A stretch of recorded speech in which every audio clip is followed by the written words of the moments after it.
আজকে ইডি এবং সিবিআই এর তদন্তের হাত থেকে নিজের দলকে, নিজের দলের দুর্নীতিগ্রস্তকে বাঁচানোর জন্য মুখ্যমন্ত্রীর নেতৃত্বে যেভাবে মানুষের দেহ করের কোটি কোটি টাকা দিল্লিতে খরচা হলো এবং যেভাবে ধারাবাহিকতা বজায় রেখে প্রত্যেক মামলায় তৃণমূল কংগ্রেস পরাজিত হলো, আজকে সেই হতাশা থেকে, সেই পরাজয়ের আতঙ্ক থেকে একদিকে যেমন আক্রমণ চলেছে সারা রাজ্যব্যাপী, সমস্ত গণতান্ত্রিক ব্যবস্থাকে, গণতান্ত্রিক পরিবেশকে ধ্বংস করে সাংবিধানিক সংকট তৈরি করেছিলেন, কিন্তু যেভাবে শুনানির দিন হাইকোর্টের মধ্যে আইনমন্ত্রী চন্দ্রিমা ভট্টাচার্য এবং তৃণমূল কংগ্রেসের সমস্ত আইনজীবীরা সেখানে ঢুকে যে পরিস্থিতি তৈরি করলেন যাতে শুনানি বন্ধ হয়ে গেল। এখন তো দেখা যাচ্ছে সংবাদ মাধ্যমে তৃণমূল কংগ্রেস সমস্ত তৃণমূলপন্থী আইনজীবীদের সেখানে জড়ো হতে বলেছিলেন।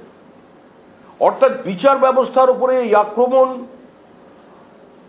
ভারতের সাংবিধানিক পরিকাঠামোকে পশ্চিমবঙ্গে ভেঙে দিল। এ রাজ্যে সাংবিধানিক সংকট শুধু নয়, এ রাজ্যে পুরো সাংবিধানিক পরিকাঠামোটা ভেঙে গেছে। আজকে মানুষ পথে ঘাটে প্রশ্ন করছেন যে এখনো এই সরকারটাকে টিকিয়ে রাখা হয়েছে কেন। কিন্তু আমরা আবার বলছি, আমরা গণতান্ত্রিক ব্যবস্থায় তৃণমূল কংগ্রেসকে সরিয়ে দেব। আজকে যেভাবে একটা তদন্তকারী সংস্থার উপরে আক্রমণ নামিয়ে আনা হচ্ছে, তাও একটি বেসরকারি সংস্থার জন্য, তাহলে স্বাভাবিকভাবেই তো মানুষের মনে প্রশ্ন উঠবে যে ঘটনাগুলো কি। মুখ্যমন্ত্রী যে গাড়ি নিয়ে ঘটনাস্থলে পৌঁছেছেন এবং যে গাড়ি দেখে তিনি বেরিয়ে গেলেন, দুটো নাম্বার প্লেট কিন্তু এক নয়। এটা সংবাদ মাধ্যমে প্রতিষ্ঠিত, আপনারাই সংবাদ মাধ্যম থেকে সেটা প্রমাণ করছেন। এখন সবুজ ফাইলের মধ্যে কি ছিল, তো স্বাভাবিকভাবেই জনমনে প্রশ্ন উঠতে শুরু করেছে যে এই যে তথাকথিত কয়লা কেলেঙ্কারির সঙ্গে তৃণমূল কংগ্রেসের কতজন নেতা জড়িত তাদের নাম বেরিয়ে পড়বে, সরাসরি তৃণমূল কংগ্রেসের কাছে কত ফান্ড ট্রান্সফার হয়েছে, এই নিয়ে প্রশ্ন উঠতে শুরু করেছে। আজকে গোয়ার নির্বাচনে নাকি এখান থেকে কিছু মানুষ বলছেন এবং স্বাভাবিকভাবেই বলবেন যখন মুখ্যমন্ত্রী ফাইল ছিনিয়ে নিয়ে গেলেন। মুখ্যমন্ত্রী কার্যত কয়লা কেলেঙ্কারি এবং হাওয়ালা নিয়ে তাদের বিরুদ্ধে যে অভিযোগ ছিল বা ব্যক্তিগত কিছু মানুষের বিরুদ্ধে অভিযোগ ছিল, তার উপরে এই ছিনতাই করে তিনি তো নিজেই শিলমোহর লাগিয়ে দিলেন যে সেটাকে খুলে দেখতে হবে। এই যোগসূত্র পাওয়ার জন্য একটা তদন্তকারী সংস্থার তদন্ত চলছে এবং প্রত্যেকটা তদন্ত পশ্চিমবঙ্গে চলছে মহামান্য আদালতের নির্দেশে। সবকটাই কার্যত কোর্ট মনিটরড এনকোয়ারি, এবং বহু ক্ষেত্রে অতীতেও দেখা গিয়েছে যে তদন্তের গতি স্লথ হয়ে যাবার জন্য ইডি এবং সিবিআইকে আদালতে ভৎসনার সম্মুখীন হতে হয়েছে। তদন্তের গতি ত্বরান্বিত হলেই রাজনৈতিক প্রতিহিংসা, এই বিবৃতি কতদিন পশ্চিমবঙ্গের মানুষ মেনে নেবেন? সংবিধানের কোন শক্তি বলে মুখ্যমন্ত্রী সেদিন ওখানে পৌঁছে গিয়েছিলেন? এই প্রশ্ন তো স্বাভাবিকভাবেই মানুষের প্রশ্ন। এটা শুধু বিরোধী দল হিসেবে বিজেপির প্রশ্ন নয়, এই প্রশ্ন আজকে সমস্ত মানুষের প্রশ্ন। যে আজকে যেভাবে রাজ্যের প্রশাসনের একটা দলীয়করণ করে দিলেন, সেখানে পুলিশের ডিজি এবং সিএস চিফ সেক্রেটারি কি করতে গিয়েছিলেন মুখ্যমন্ত্রীর সঙ্গে? মুখ্যমন্ত্রীর এই ফাইল ছিনতাইয়ের সহযোগিতা যদি কোনো আইএস অফিসার, আইপিএস অফিসার করেন, সেটা কতটা আইনসিদ্ধ, এটা নিয়ে তো আমরা জানাচ্ছি ভারত সরকারকে, যেখানে কোন রাজত্ব চলেছে, যে পুলিশ অফিসাররা সেখানে পৌঁছে গেল।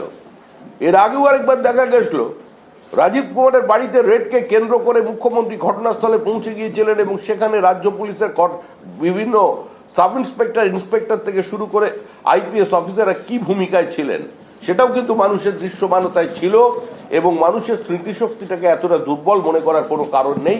একইভাবে তারা সেই কাজ চালিয়ে যাচ্ছে।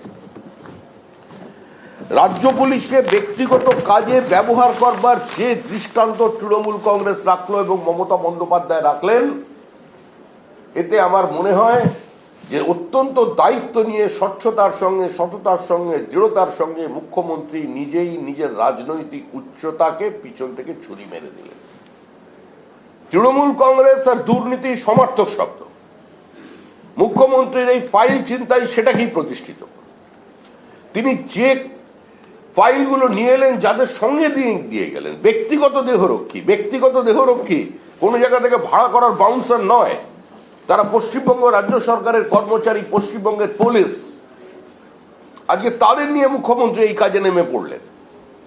আর সারা ভারতবর্ষ যখন এইটা নিয়ে বিভিন্ন জায়গায় তৃণমূল কংগ্রেস ভর্ৎসিত হচ্ছে, মানুষ হাসছে, একটা লজ্জাস্কর অবস্থায় যখন পৌঁছে গেছে গোটা রাজ্য, ঠিক সেই সময় আবার আরেকবার আলোচনার মুখ ঘোরানোর জন্য ধারাবাহিকভাবে যে আক্রমণ চলছিল বিরোধী দলনেতার উপরে, সেই বিরোধী দলনেতার উপরে আক্রমণ। আজকে আরেকটি প্রতিবাদ মিছিল মুখ্যমন্ত্রীর এই অগণতান্ত্রিক, অসাংবিধানিক এই আক্রমণের বিরুদ্ধে, এই স্বৈরাচারের বিরুদ্ধে, এই সরাসরি গুন্ডাবাজির বিরুদ্ধে তৃণমূল কংগ্রেসের, যারা সব রাজ্য জুড়ে যা চলেছে, তার প্রতিবাদে আজকে 4টের সময় আরেকটি মিছিল বেরোচ্ছে বিরোধী দলনেতা শুভেন্দু অধিকারীর নেতৃত্বে, যাদবপুরের 8B বাস স্ট্যান্ড থেকে রাসবিহারী পর্যন্ত।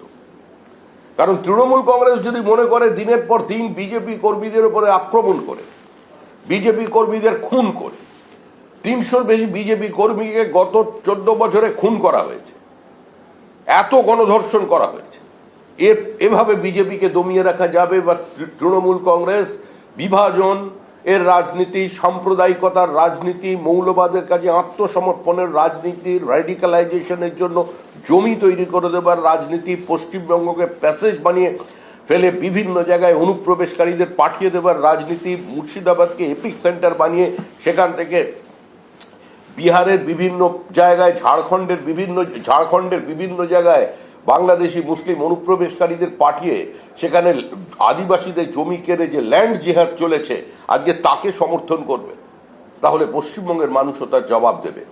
তো স্বাভাবিকভাবেই আজকে বিভিন্ন ধরনের প্রশ্ন উঠছে, ওই সবুজ ফাইলের মধ্যে কি ছিল, গোয়ার যোগসূত্র, কোনো বিশেষ নেতার নাম, হাওয়ালা করে টাকা দেশের অন্য কোনো জায়গায় গেছে কিনা, গাড়ির নাম্বার প্লেটের বদল কি করে হয়ে গেল, গাড়ির পরিবর্তনকে কেন করা হলো, তাহলে শুধুই ওই 4টি কাগজ সেখান থেকে নিয়ে আসা হয়েছিল, নাকি অনেক বেশি নথিপত্র ওই অফিস থেকে তুলে আনা হয়েছিল, পুলিশকে কাজে লাগিয়েছে? এগুলো কিন্তু আমাদের অজানা। কারণ ইডি কি করছে, ইডি এদের কি করে প্রতিহত করবে, ইডির বিরুদ্ধে যে আক্রমণ করছে তারা কি করে আত্মপক্ষ সমর্থন করবে, বা তাদের নির্দিষ্ট কি অভিযোগ আছে এই তথাকথিত তৃণমূলের ভাষার বহিরাগতর বিরুদ্ধে, সেটা ইডি বলতে পারবে, এটা বিজেপির কাজ নয়। এটা নিয়ে আমাদের কোনো বক্তব্য নেই। কিন্তু বিভিন্ন সংবাদ মাধ্যমে বিভিন্ন মানুষের প্রশ্ন যে কথা উঠে আসছে, স্বাভাবিকভাবে বিরোধী দল হিসেবে আমরা সেটাকে অ্যাড্রেস করছি। এ কারণেই, কারণ আমরা বারবার বলছি এ রাজ্যের যে আইন শৃঙ্খলা আছে সেটা কার্যত, সেটার সম্পর্কে কোনো কথা বললে মানুষ হাসছে।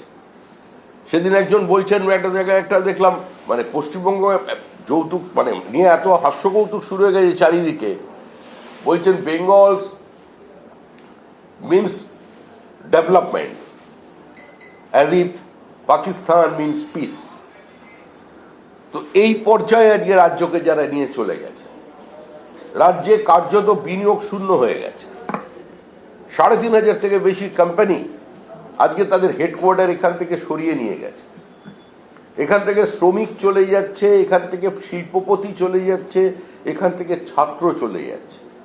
এই এক্সোডাসকে এই সরকার রক্ষা করতে পারেনি। এবিপি আনন্দ, এগিয়ে থাকে, এগিয়ে রাখে।